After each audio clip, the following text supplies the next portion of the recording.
The Great American Money Maze, where do pulled funds really go? Deep dive for the curious citizen. Forget simple answers. When headlines scream about the U.S. government pulling funds, freezing aid, canceling programs, shifting budgets, the natural question is, where does that money actually end up? The truth is a complex, often opaque journey through the labyrinth of federal finance, far removed from the image of cash physically vanishing. This deep dive peels back the layers. Core question. The illusion of disappearance. When funds are pulled from Program A, do they truly vanish from the Treasury? Or is it just a ledger entry? The redirection game, if not vanished, where is the money most commonly redirected? Debt reduction? Other programs? Emergencies? Who holds the keys? Who ultimately decides the fate of these freed-up resources? Congress, OMB, agencies. The time factor. Does the money get spent immediately elsewhere, saved for later, or just sit idle?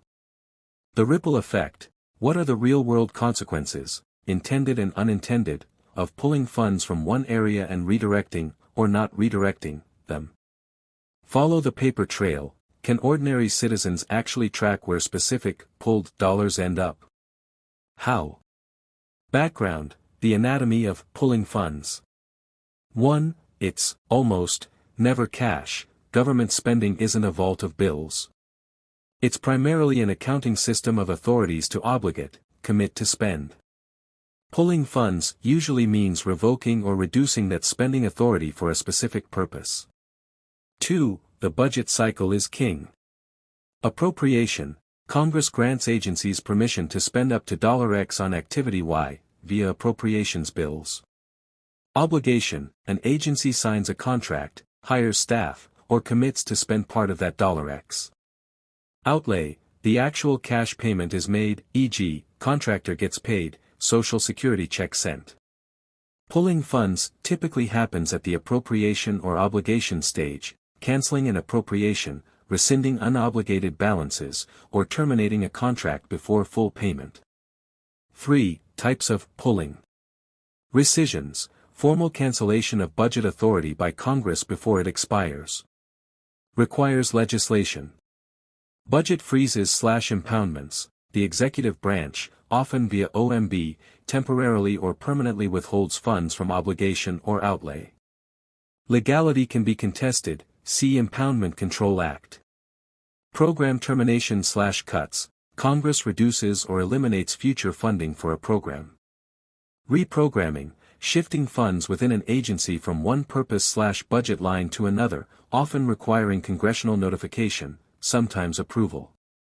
Transfer authority. Moving funds between agencies or major budget accounts, usually requiring specific congressional authorization.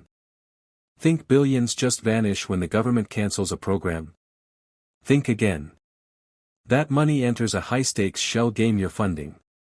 Follow me down the rabbit hole where $50 billion saved from one program might end up funding something you'd never expect. The Pentagon loses trillions, Congress shifts billions overnight. Where does your money actually go when they pull the plug? Spoiler, it's not where you think.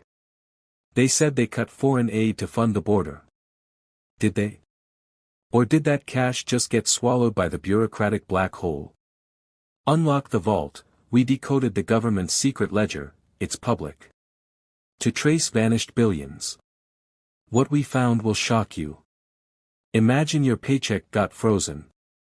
That money doesn't disappear, right?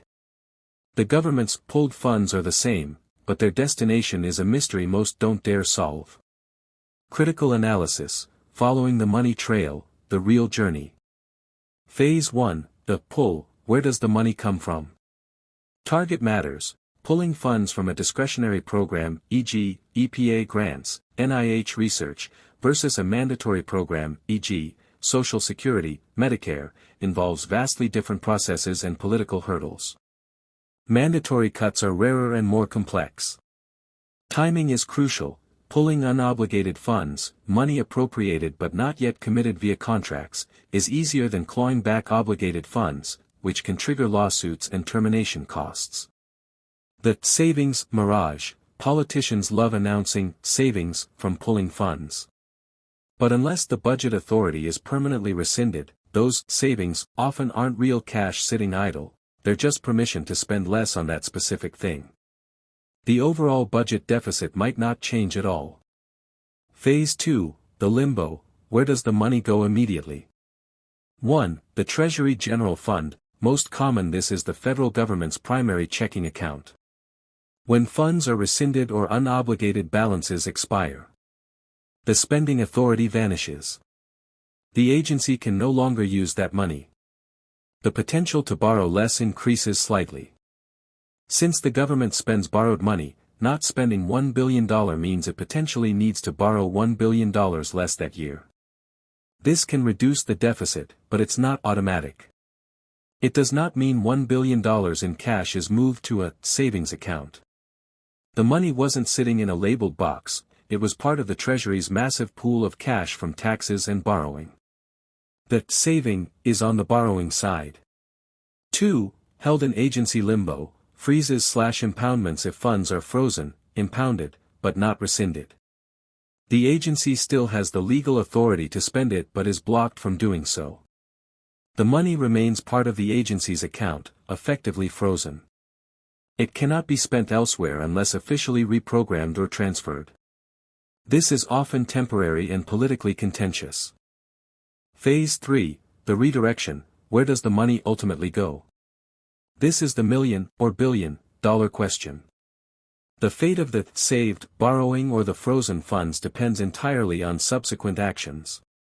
Nowhere, deficit reduction, theoretical. If Congress and the President do nothing else, the reduced spending authority can lead to a smaller deficit, less borrowing needed, that year. However, this is often offset by reallocated elsewhere, most likely. Within the same agency, reprogramming, we cut $500 million from Project Alpha. We're using $300 million of that to cover cost overruns on Project Beta. Requires internal approval and often congressional notification. To another agency/program, transfers/new appropriations. This is where political priorities shine. The savings from pulling foreign aid might be used as justification, politically, not financially, to appropriate more funds for border security or military hardware in the next budget cycle. Crucially, this requires new legislative action, appropriations bills. The pulled funds themselves aren't physically moved, new spending authority is granted using the justification of prior cuts. To cover emergencies, savings, or frozen funds might be tapped, via new legislation, to fund disaster relief, FEMA, or unexpected military actions, OCO, overseas contingency operations, though its use is debated. To offset tax cuts, a major driver. Reductions in spending authority can be used politically to argue for reducing government revenue, tax cuts, without as dramatically exploding the deficit in the short term. The long-term fiscal impact is often negative. Back to the people, rarely directly. While tax cuts are a form of this, direct rebates from saved spending are extremely uncommon. The mechanism doesn't work that way. Swallowed by bureaucracy/interest, the complexities of managing rescissions, freezes, and redirection incur administrative costs.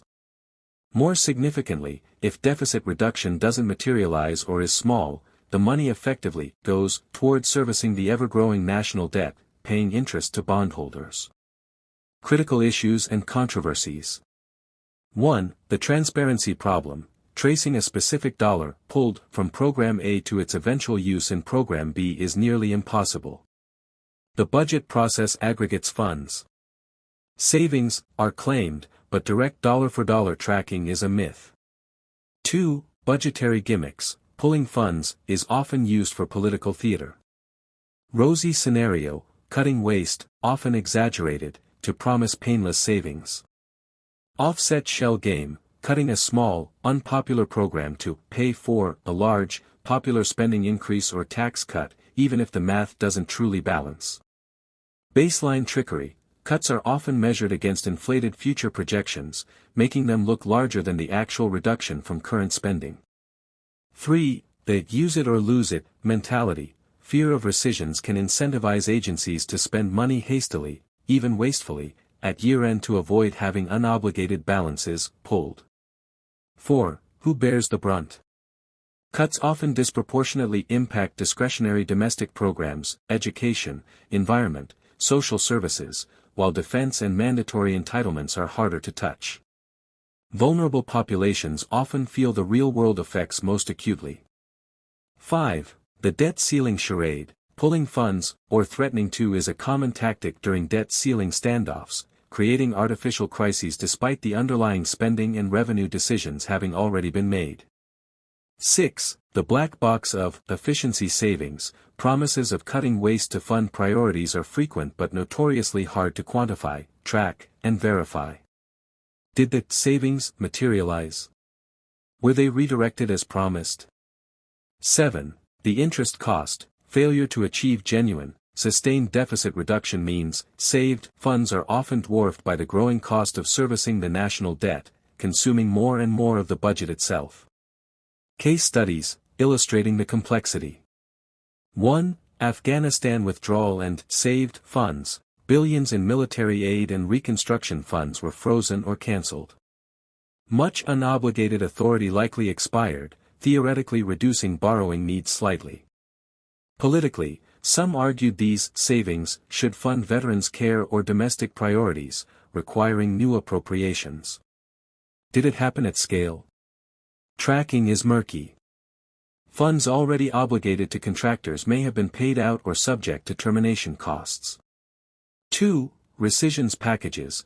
Congress occasionally passes bills specifically rescinding unused funds from various programs. The stated goal is often deficit reduction. The reality is the amounts are usually a tiny fraction of the total budget, and the political impact, signaling fiscal responsibility, often outweighs the actual fiscal impact. The money returns to the general fund's borrowing pool. 3. Reprogramming the border wall. The Trump administration famously reprogrammed billions from Defense Department budgets, e.g., military construction projects, counter-drug efforts, towards border wall construction after Congress refused full funding. This involved complex legal justifications, declaring a national emergency, lawsuits, and significant controversy. Funds obligated to original projects were cancelled, causing local impacts, and authority was redirected within DoD. The source funds weren't physically moved, spending authority was shifted. 4. COVID relief fund sunsets. As specific pandemic relief programs expired, unspent funds were often pulled, authority expired. Some were explicitly reclaimed by Congress through rescissions and reallocated to new priorities, e.g., infrastructure. Others simply lapsed, contributing marginally to lower borrowing that year, but not fundamentally altering the long-term debt trajectory. Can you track it? Spoiler, it's hard, but possible. Sort of. USAspending.gov, the official source. Tracks awards, grants, contracts, and outlays. Great for seeing where money lands, but hard to trace the origin of specific dollars, especially redirected ones. Congressional Budget Office, CBO, reports, analyze the fiscal impact of legislation, including rescissions and spending changes. They estimate effects on deficits, not trace individual dollars. Government Accountability Office, GAO, reports, investigate specific programs, inefficiencies, and the implementation of funding changes. Crucial for oversight but often after the fact. OMB budget documents and appendix, detail presidential budget requests, rescission proposals, and sometimes reprogramming notifications. Very dense. Congressional Appropriations Committee websites provide details on bills, reports, and sometimes tables showing funding changes and transfers. The challenge: these sources show snapshots and aggregates. Connecting a specific cut in one place to a specific increase elsewhere, especially across fiscal years or accounts, requires deep digging, expertise, and often involves inference rather than direct proof. Conclusion: the myth of vanishing billions. Funds pulled by the U.S. government don't vanish into thin air, nor are they typically moved like stacks of cash to a new vault. The process is fundamentally about revoking or altering permissions to spend. The immediate destination is usually the pool of potential borrowing reduction within the Treasury General Fund. The ultimate destination is dictated by the relentless political engine of Washington. It might lead to slightly less borrowing, deficit reduction.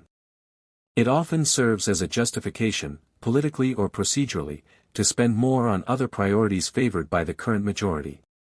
It frequently gets lost in the noise of the massive federal budget, overshadowed by automatic spending growth and tax policy. It always involves winners and losers, with the impacts felt far from the marble halls of Congress. The real story isn't about money disappearing, it's about power, priorities, and the opaque mechanisms by which a nation of 330 million people decides how to allocate unimaginable sums of wealth. Understanding that, pooled funds, are just entries in a colossal ledger is the first step in seeing the bigger, far more complex, picture of American government finance. The journey of a single, pooled dollar is a mystery wrapped in an enigma, buried under layers of bureaucracy and political maneuvering. While true transparency remains elusive, demanding it and understanding the mechanisms at play is essential for an informed citizenry. The money doesn't vanish, its path, however, is deliberately difficult to follow.